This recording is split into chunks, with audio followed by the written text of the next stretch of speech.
আর এই দেখো, এই হচ্ছে মাটনের চর্বির পিসগুলো দেখো, সঙ্গে হচ্ছে দই কাতলা, এরকম সাইজের দেখতে পাচ্ছ, একদম দই কাতলা। হচ্ছে বাসন্তী পোলাও, আর হচ্ছে এখানে চিকেন কষা না মাটন কষা, মানে একদম তুলতুলে হচ্ছে রেয়াজি, একদম পিঙ্কিশ দেখতে পাচ্ছ। এই হচ্ছে মাটনের কোয়ালিটি। আজকে কিন্তু চলে এসেছিলাম সৃজিত ক্যাটারারের ইনভাইটেশনে, আর এখানে প্রচুর খাওয়া দাওয়া করি। সঙ্গে এই আইটেমগুলো দেখো, আপনার একদিকে হচ্ছে ছোলার কচুরি, চানা মশলা, ডিমের ডেভিল, কিন্তু এই ডিমের ডেভিল কিন্তু মানে হাঁসের ডিম দিয়ে হয়েছে।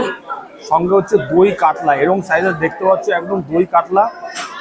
সঙ্গে হচ্ছে বাসন্তী পোলাও, আর হচ্ছে এখানে চিকেন কষা না মাটন কষা। আর এই দেখো, এই হচ্ছে মাটনের চর্বির পিসগুলো দেখো, মানে একদম তুলতুলে হচ্ছে রেয়াজি, একদম পিঙ্কিশ কিন্তু দেখতে পাচ্ছ। এই হচ্ছে মাটনের কোয়ালিটি।